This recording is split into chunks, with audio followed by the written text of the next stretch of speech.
Chapter 33, Spring. Mistawi's black and sullen for a week or two, then flaming in sapphire and turquoise, lilac and rose again, laughing through the oriel, caressing its amethyst islands, rippling under winds soft as silk.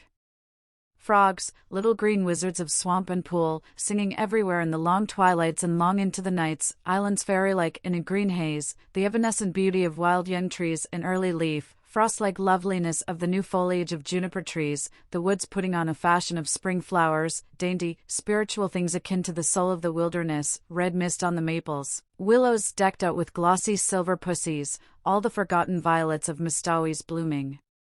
Again, lure of April moons. Think how many thousands of springs have been here on Mistawi's, and all of them beautiful, said Valancy. Oh, Barney, look at that wild plum. I must quote from John Foster. There's a passage in one of his books, I've reread it 100 times. He must have written it before a tree just like that. Behold the young wild plum tree which has adorned herself after immemorial fashion in a wedding veil of fine lace. The fingers of wood pixies must have woven it, for nothing like it ever came from an earthly loom. I vow the tree is conscious of its loveliness.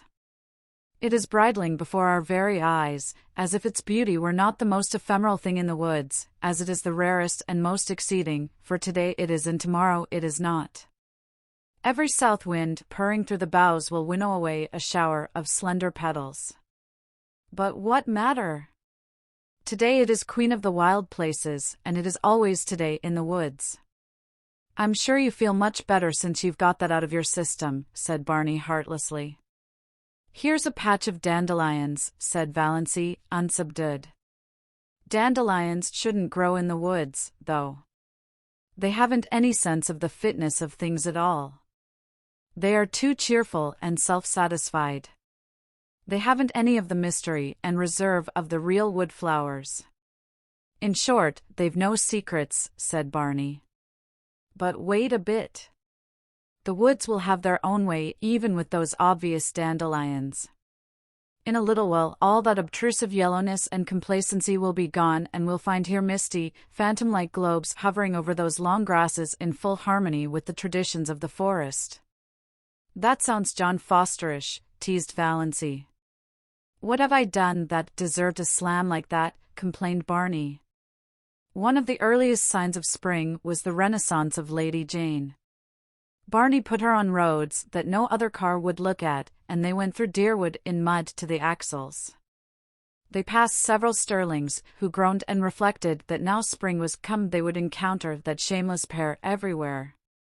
Valancy, prowling about Deerwood shops, met Uncle Benjamin on the street, but he did not realize until he had gone 2 blocks further on that the girl in the scarlet-collared blanket coat, with cheeks reddened in the sharp April air and the fringe of black hair over laughing, slanted eyes, was Valancy. When he did realize it, Uncle Benjamin was indignant. What business had Valancy to look like a young girl? The way of the transgressor was hard. Had to be. Scriptural and proper. Yet Valancy's path couldn't be hard. She wouldn't look like that if it were. There was something wrong. It was almost enough to make a man turn modernist.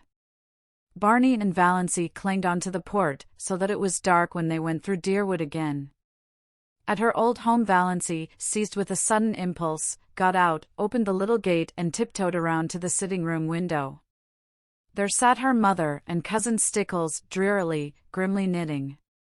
Baffling and inhuman as ever. If they had looked the least bit lonesome, Valancy would have gone in. But they did not. Valancy would not disturb them for worlds.